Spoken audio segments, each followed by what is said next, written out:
In the last few months, all sorts of weird pictures and videos have been popping up online.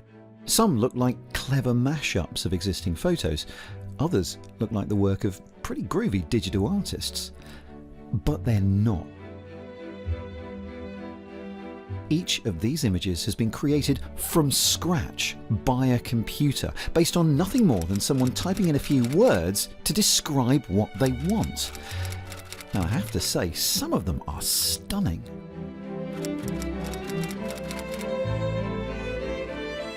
The pace of this has been quite staggering because, you know, AI is fast moving anyway, but even by those standards, this has been as fast as I've ever seen. Dr. Michael Pound is an expert in deep learning, and he spent the last few months exploring how these systems work. What you could do is you could just come up with any prompt you like and we can just generate an image and see what it looks like. Okay, so... But as we try and generate completely new images of... cute rabbit wearing a parachute jumping out of a plane. It becomes obvious that these systems don't really understand what they're drawing. Oh dear. Oh, that is peculiar. All right, well that bit's very believable. What's happened there? It's kind of like a cloud, but it's also furry, like a rabbit. Yeah, for every great picture you see online, there may very well be quite a few weird ones that don't get posted.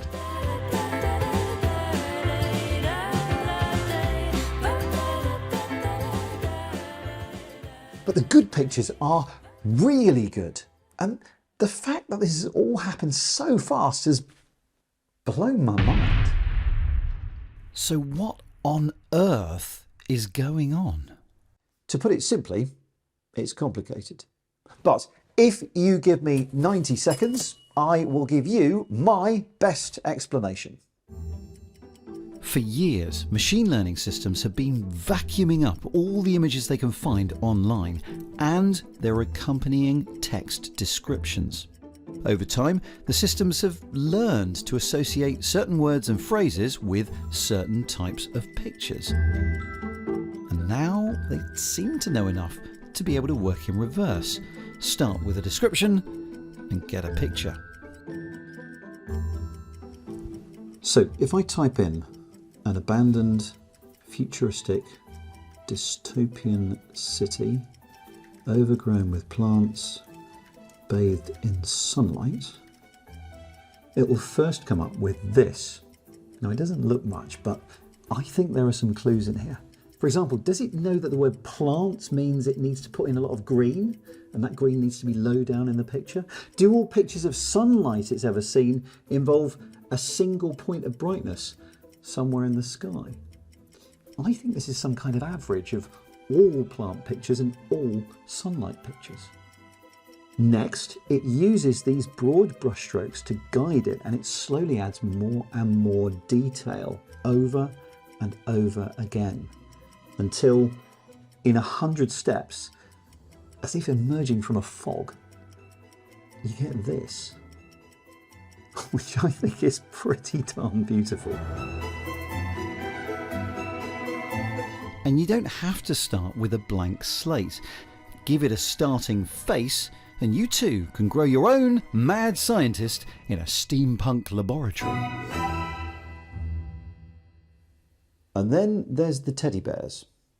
In the same way you can specify a subject, you can also specify a style.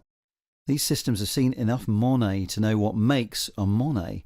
Hence, the most beautiful picture of teddies that Monet never painted. Oh, and here's Van Gogh's bears, Picasso's bears, and even one from H.P. Lovecraft. Ooh. But here's the problem.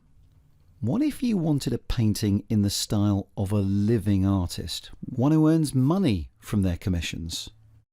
As an artist, my work, what I do, is a part of me. It's a part of my identity. And these companies have allowed users to generate things that look like I've done it, that look like my peers have done it. And we're going to generate all kinds of things that you never agreed to, that could either be against your wishes, that could be against your beliefs.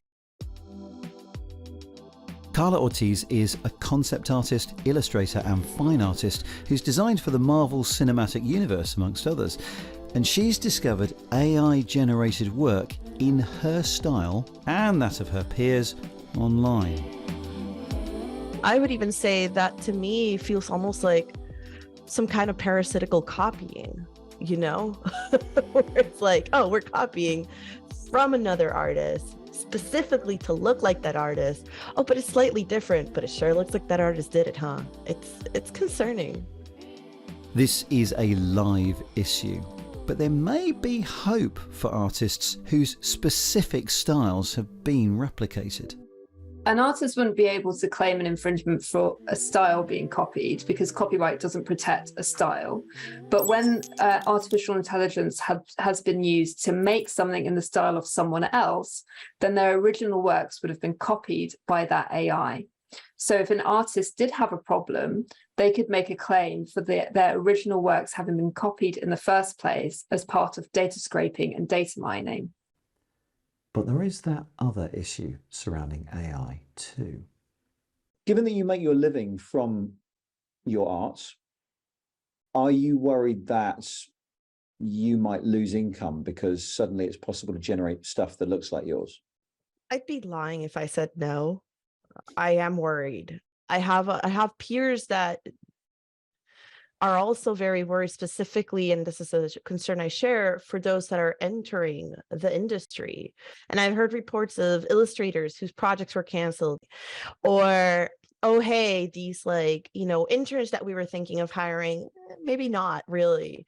And there's whispers of that happening more and more within our industry. And if you've ever taken a photo and sold it to a stock photography website, you better watch out too. Most websites, when they write articles, they put photos on to go with the story. And the photos are usually not the actual story, they're sort of stock people in an office or something like this. Now, we're not quite there. People, hands, faces, they're difficult to do for AI. But if that gets better, you could imagine that you might just go off to an algorithm and say, I need people looking really angry because their printer doesn't work. And then there we go. And you've solved that problem. So, that's the kind of thing I think it could see some use for. Over the years, we have asked repeatedly what happens as AI takes over more and more of the repetitive, mundane tasks. And the answer has always been, well, at least we'll still have our creativity. We can all go off and be artists. And AI is like, no, I'm coming for that too.